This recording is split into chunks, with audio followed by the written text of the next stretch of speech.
Hola, buenas. Bienvenidos a un nuevo videotutorial de la asignatura de drogodependencias para cuarto de grado de enfermería.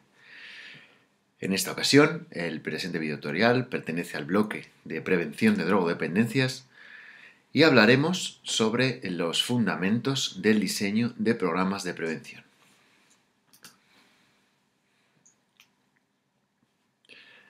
¿Qué trataremos en este videotutorial? Bueno, en lo primero abordaremos la definición del problema y el análisis de la situación. Trabajaremos también sobre las necesidades o la justificación de los programas de prevención, la delimitación del grupo o de los grupos objetivos o diamna, los objetivos de la intervención, diferentes métodos, técnicas y contenidos a abordar, y tocaremos el tema de la evaluación. Todos estos temas han de entenderse que, dada la escasez de tiempo, los abordaremos de forma superficial. No podremos ahondar, no podremos dar un conocimiento extenso sobre el diseño de programas. Si algún alumno estuviera interesado, pues en el aula puede preguntarme sobre bibliografía a tal respecto. En esta ocasión, este videotutorial solo, ya digo, va a dar conceptos básicos sobre el diseño de programas. Vamos con ello. Bueno, cuando nosotros pretendemos elaborar un programa de prevención, lo primero que debemos hacer es definir dicho problema. Somos dados, la gente, los profesionales en ocasiones, a ver un problema e intentar resolverlo, pero a no analizarlo, a no ahondar en él. Esta mala definición, esta indefinición del problema puede ocasionar graves consecuencias, ya que después el resto del programa debe responder a esta pregunta. Al fin y al cabo, pues por ejemplo, el análisis de necesidades, de recursos, la viabilidad de estos, la utilidad, el impacto de los objetivos, va a tener que estar siempre en relación al problema predefinido. Entonces este primer punto es un punto importante, ¿no? El pararnos a pensar en un momento y ver cuál es el problema que percibo, intentar definirlo, intentar delimitarlo. Para ello es inevitable pues, abordar eso que en muchas ocasiones resulta tedioso, pero ya digo es imprescindible. ¿Cómo podemos definir un problema en tema de drogodependencias para abordar desde una perspectiva preventiva por medio de un programa? Bueno, lo primero sería hacer un análisis, desde mi punto de vista, un acercamiento quizá observacional. Es pararse a pensar, pararse a observar, a analizar, a recabar datos directos por medio de la observación, incluso por medio de la experiencia de los sujetos o de las personas implicadas, ya sean profesionales, ya sean consumidores, ya sean pues, chavales, jóvenes, personas subsidiarias del programa. Entonces lo primero es pararse y observar, recabar datos, analizar por medio de muchas técnicas, de muchas dinámicas, pues, la observación directa, la observación participante, encuestas, test, muchas técnicas, muchos elementos de diversa índole. Por otro lado, también es importante todos los datos que nos aportan a nivel epidemiológico, los datos epidemiológicos que podamos conseguir y que nos serán muy útiles en pasos posteriores, sobre todo a nivel de la justificación y de dotar de la importancia que tenga el problema que analizamos. Entonces, esos dos grandes apartados que nos pueden definir el problema, por un lado la observación directa con las múltiples técnicas, la observación en general, por otro lado toda esa serie de datos epidemiológicos.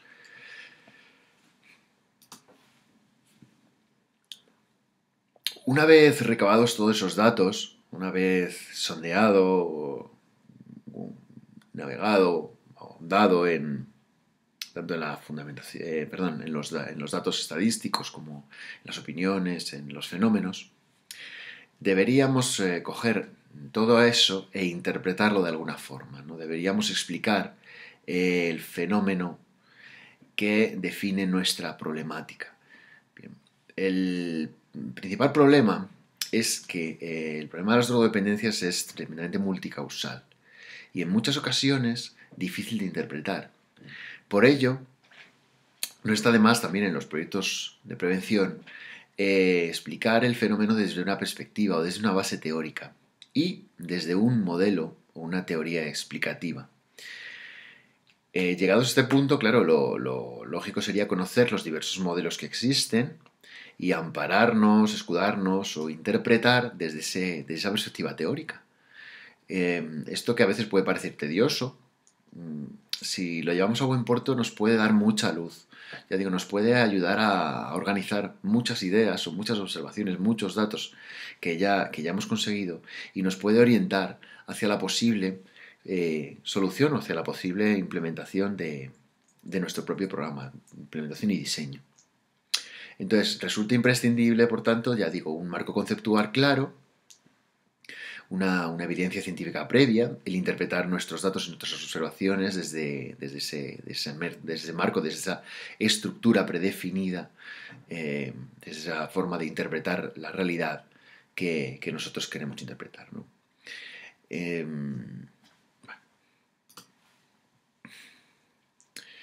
Bueno, una vez hecho esto, necesitamos o deberíamos hacer una justificación bueno, es la intervención que pretendemos hacer, en este caso la intervención preventiva, para dar solución a ese problema. Tenemos que entender que la mayoría de los programas de prevención van a necesitar un apoyo económico. Y ese apoyo económico, lo que necesitamos es que alguien nos lo dé, necesitamos convencerle. La forma adecuada para convencer, para conseguir esos fondos y bueno, al fin y al cabo, para justificar la intervención que proponemos, o debería estar en el apartado en el apartado de justificación, ¿no? El apartado de justificación pues, podría tener estos tres apartados: la descripción de la necesidad, la descripción del impacto y la descripción de la intervención. Cada uno de los apartados debería estar, ya digo, justificado en datos, ¿no? La descripción de la necesidad, en datos epidemiológicos, en datos poblacionales. La descripción del impacto también debería estar avalada, pues, por ejemplo, por datos de experiencias previas que nos hablen de la efectividad del planteamiento que nosotros estamos considerando.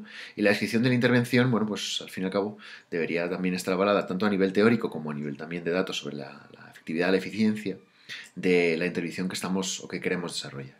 Si nosotros logramos justificar estos tres ámbitos, podemos decir que lograremos convencer de forma efectiva a aquel que nos tenga que visar y que nos tenga que subvencionar las diferentes necesidades que pueda tener nuestro proyecto de prevención. Una vez hecha la justificación, pasamos a la delimitación del grupo diana o el grupo objetivo. Necesitamos saber perfectamente con qué colectivo pretendemos trabajar. Entonces, tendremos que definir las características específicas del grupo.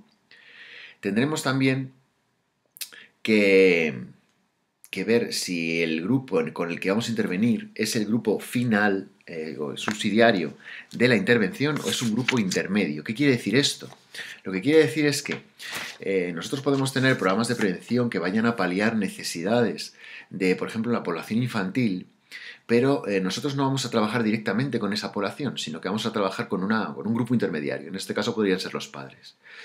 Entonces, el grupo final, si nosotros trabajáramos directamente con los chavales, el grupo final sería el grupo de intervención, serían los chavales en sí mismos. Pero si nosotros para paliar, ya digo, un problema con los chavales o para intentar solucionar unas necesidades, vamos a trabajar con los padres como intermediarios, nuestro grupo intermediario, nuestro grupo para el proyecto de prevención serían los padres.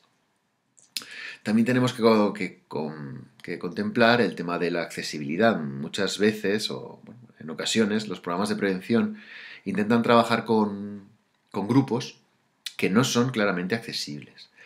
Por ejemplo, programas de prevención terciaria o programas de reducción del daño que trabajan con colectivos, con toxicómanos drogodependientes instaurados, ¿no? Con abuso de sustancias. Este tipo de colectivos habrá que ver bien cómo les captamos, cómo trabajamos con él, en qué ámbitos, en qué tiempos. ¿Por qué? Pues porque son un colectivo con un gran desarraigo social, que puede ser difícil llegar, ¿no? Entonces, el tema de la accesibilidad vamos a tener que contemplarlo. Y también vamos a tener que contemplar en los planes de prevención el número de individuos. En función de la técnica, de la metodología de prevención, llegaremos a mayor o menor número. Si utilizamos un programa de prevención con más media, a nivel de medios audiovisuales, e intentamos llegar a un colectivo muy amplio, pues ya digo, se corresponderá el tipo de intervención, el más media, con el colectivo, pues, que podría ser toda la sociedad o una capital o un barrio, ¿no? Tendremos que irlo adaptando. Si por el contrario queremos intervenir con chavales de determinado instituto, comprendidos entre tal y tal edad, pues a lo mejor el número de intervención serían pues 26 chavales de tal curso, de tal letra, o 26 por 5 clases, ¿no? Entonces el número también debemos fijarlo y nos va a hablar tanto de los objetivos que tenemos como de las intervenciones o las posibles metodologías que vamos a llevar a cabo. Una vez definida la población subsidiaria, tenemos que ir delimitando los objetivos de la intervención. Hay programas de prevención, programas en general, en la que los objetivos de intervención son previos a la delimitación de la población diana. A mí me da un poco lo mismo. Lo que sí que me gustaría transmitir es que fueran coherentes los unos con los otros. ¿Vale? Debemos conocer bien a la población a la que queremos intervenir, debemos conocer bien su problema y debemos delimitar bien los objetivos. Entonces, objetivos para la intervención en prevención podríamos clasificarlos en dos grandes grupos. Pues, por ejemplo, el primer grupo serían esos tres. Estaría la meta, el objetivo general y los objetivos específicos. La meta es un enunciado muy amplio, bastante difuso, difícilmente mensurable. Digamos que sería el objetivo que aporta la dirección al plan del programa sin especificar ningún aspecto concreto. Yo diría como que son los deseos del prevencionista o del formador o de quien esté diseñando el programa, ¿no? Es ese deseo al que quiere llegar, esperemos que no utópico. El objetivo general es un enunciado que describe los resultados esperados o el resultado esperado. No pasa a describir ni los procedimientos ni los medios para alcanzar los resultados. Es más delimitado y más definido que la meta, que ya digo que se parece más a un deseo. El objetivo general o los objetivos generales no deberían ser muchos, ¿no? Sería ser 1, 2, 3 objetivos generales. Ya digo, mucho más delimitados que la meta en sí misma. Y después estarían los objetivos específicos, que pueden ser varios. De hecho, yo creo que lo lógico sería que hubiera varios objetivos específicos por cada objetivo general que uno tenga. Los objetivos específicos matizan y concretan el objetivo general. Incluso pueden llegar a aportar las indicaciones para poder mensurarlo y poder evaluarlo, ¿no? Son muchísimo más funcionales, muchísimo más prácticos, mucho más específicos, como su propio nombre indica. Estos tres objetivos nos dan una idea de pues, que al final los objetivos de una intervención en prevención tienen que ser un proceso jerarquizado y coherente. Es decir, la meta tendrá 1, 2, 3 objetivos generales, cada uno de los objetivos generales 1, 2, 3 objetivos específicos, por lo tanto son jerarquizados, pero en cualquier caso la lectura tanto de arriba abajo como de abajo arriba debe ser coherente. Debemos entender que los objetivos específicos mensuran y justifican el objetivo general y que los objetivos generales abordan o tratan de solucionar las metas, ¿no? Por otro lado, otra clasificación diferente, tendríamos los objetivos de resultados y los objetivos del proceso. Conviene distinguir entre unos y otros. Entonces, los objetivos relacionados con los objetivos esperados son los objetivos de resultados. ¿Qué quiero decir con esto? Lo que yo pretendo conseguir con la intervención, lo que yo pretendo lograr son los objetivos de resultados, ¿vale? Es lo que yo quiero conseguir con mi intervención. Pero por otro lado están los objetivos del proceso que tienen que ver más con los medios, con los procedimientos o los métodos utilizados para lograr los resultados. Es decir, los objetivos de resultados persiguen una evaluación finalista, final, mientras que los objetivos del proceso persiguen una evaluación procesual. Nos están hablando de qué tal se está realizando el programa o el proyecto de prevención. Si hablamos de métodos, técnicas y contenidos específicos, tendremos que decir que todo dependerá del ámbito o del contexto en el que queramos trabajar y del colectivo sobre el que vamos a intervenir o con el que queremos intervenir. Tendremos que definir muy bien ambas cosas, ya que, por ejemplo, los métodos o las técnicas con niños de primaria en temas de prevención de drogodependencias no se van a parecer en absoluto, y los contenidos muchísimo menos, que los trabajados con toxicómanos en un plan de prevención, en un programa de reducción de daños. No se van a parecer en absoluto. Son los dos programas de prevención, pero los colectivos y los ámbitos son tan diferentes que nos modulan y nos hacen seleccionar diferentes métodos, técnicas o contenidos. Por lo tanto, lo principal, y esto ya lo hemos venido repitiendo, será definir bien el ámbito, si es un ámbito escolar, en el ámbito familiar, en el ámbito laboral o en el ámbito comunitario. En el ámbito escolar, pues bueno, depende de la edad o el colectivo, ya digo, no se parece la primaria, la infantil o la secundaria en tema de prevención de drogodependencias. En función del colectivo, pues abordaremos una serie de temas interesantes, como pueden ser, pues desde lo que tenemos todo en mente, la información sobre drogas, por ejemplo en infantil esto nunca se hará, pero en secundario, en bachillerato, pues será lícito y tendrá su utilidad, pero también abordaremos otros temas como habilidades de comunicación, de resolución de conflictos, temas de negociación, bueno, de diversa índole, todo esto a nivel de contenidos. Y a nivel de métodos o técnicas, pues lo ideal sería que huyéramos de las expositivas o las lecciones magistrales que sinceramente no son útiles y abordáramos otros tipos de dinámicas participativas de aula si estamos haciendo, dentro de los programas de prevención, si estamos optando por proyectos educativos.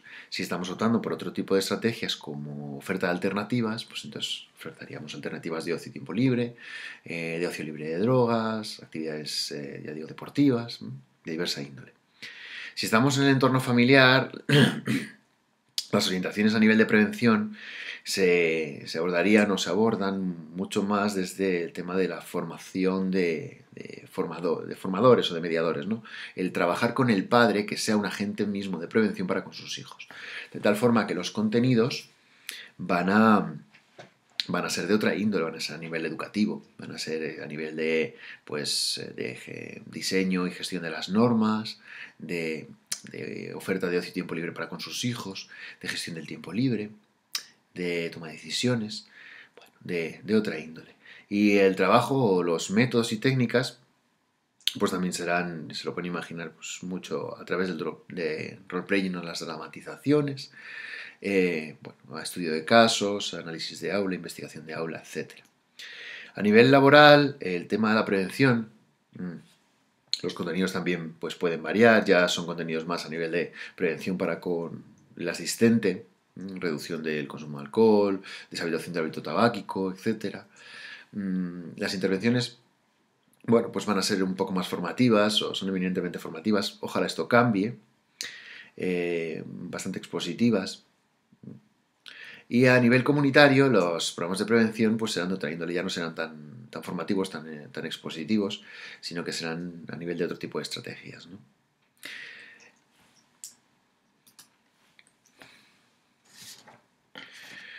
Bueno, cuando nos planteamos desarrollar proyectos de prevención, uno de los factores que nos va a limitar mucho van a ser el tema de los recursos disponibles. Tenemos que hacer un buen diseño del programa, tenemos que hacer una buena valoración de necesidades, porque los recursos siempre están muy limitados. Las intervenciones en prevención son una de las intervenciones que primero caen en tiempos de crisis, en tiempos de reducción. Por lo tanto, debemos tener muy presente el tema de los recursos. Entre los recursos que debemos tener en mente, pues nos hace falta estimar los recursos humanos que vamos a necesitar a nivel de equipos de gestión, a nivel de equipos de diseño, a nivel de formación o de monitores. Debemos tener en mente los recursos económicos que nos van a permitir llevar a cabo el proyecto. No debemos perder de vista la justificación de ese tipo de recursos económicos. Ya digo, nadie nos va a dar dinero si nuestro proyecto no está bien justificado, bien avalado. Debemos tener en cuenta los recursos materiales necesarios. Los recursos materiales son todos aquellos que hacen falta para que el programa funcione, para que el programa se ejecute. Yo que sé, local, material, teléfono, mesas, sillas, estanterías, etc. Muchas veces no hace falta comprarlos, sencillamente hace falta contar con ellos. Pero el hecho de los recursos materiales es, ya digo, no es tanto comprarlos como saber con qué contamos, ¿no? Y por otro lado, los recursos técnicos que podamos necesitar. Estos recursos técnicos tampoco, bueno, pues tampoco, no necesariamente tienen que formar parte del staff del programa preventivo, de- del material del programa preventivo. Podemos contar con recursos técnicos que nos pueden aportar otro tipo de entidades. Por ejemplo, si se trabaja para un organismo público, un organismo privado, pues a lo mejor podemos contar con sus recursos si se nos permite, ¿no? Pero en cualquier caso, debemos dejarlo definido y debemos bueno, contar con ello desde una realidad. No debemos inventar ni improvisar en estos ámbitos. Y por último, tendríamos el aspecto de la evaluación. Si es verdad que entre medias, entre todo este contado y el tema de la evaluación, estaría todo el proceso de la implementación. La implementación sería el cómo se está poniendo en marcha, poniendo en práctica todo este programa, todo este proyecto y los diferentes aspectos que hemos de tener en cuenta. ¿Por qué me lo he saltado? Bueno, lo he saltado porque en el hipotético caso en el que alguno de los alumnos o alguna de las personas que estéis viendo esta presentación deseara poner en marcha un tipo de proyectos, yo lo que le invito es que, bueno, pues, que se documente a nivel bibliográfico, ¿no? Esto ya digo, es un mero acercamiento. Entonces, después de la implementación, después y durante la implementación, debemos tener en cuenta que es imprescindible una evaluación de la acción preventiva. Y digo que es imprescindible porque tiene muchas ventajas. Aporta viabilidad al proyecto, aporta el hecho de que se pueda mejorar, aporta el hecho de que se pueda repetir. Entonces, bueno, en el tema de la evaluación, a grosso modo, debemos contestar al menos, hay muchísimas más preguntas a las que debemos contestar, pero al menos deberíamos contestar a cómo afectó la intervención al grupo objetivo, es decir, si esto sirvió para algo, debemos mensurar a esto, cumplimos los objetivos que teníamos previstos, se alcanzó la gran meta, se obtuvieron los resultados previstos y qué explicación puede darse a los resultados negativos. Se pueden dar en ciertas ocasiones resultados negativos y habría que tenerlos en cuenta. Todas estas tres preguntas sobre la evaluación hacen referencia a los objetivos o a los resultados. Téngase en cuenta que la evaluación, hay una parte de la evaluación también importante, que sería la evaluación del programa en sí mismo, y hace referencia a la calidad intrínseca del programa, o la evaluación de cómo se ha implementado, cómo se ha elaborado, cómo se ha llevado a cabo, que sería un factor importante a nivel de la calidad, ¿no? Entonces, bueno, ya digo, estas preguntas solo van orientadas a si nuestro programa ha sido efectivo, ha servido para algo, pero después habría también una parte importante sobre la eficiencia y sobre si se ha desarrollado de forma adecuada. Bueno, y con esto terminamos estas leves pinceladas de lo que podrían ser el fundamento del diseño de programas. Cualquier persona que desee profundizar, pues bueno, le animo que lo haga y hay bastante documentación bibliográfica a tal respecto. Y si no, bueno, pues que se pongan en contacto conmigo, si alguien quiere desarrollar un programa de prevención en drogodependencias, que se ponga en contacto, ya sea en las clases, ya sea pues por la dirección de Twitter, y estaré encantado de orientarle. Muchísimas gracias y hasta la próxima sesión, hasta el próximo video tutorial de drogodependencias.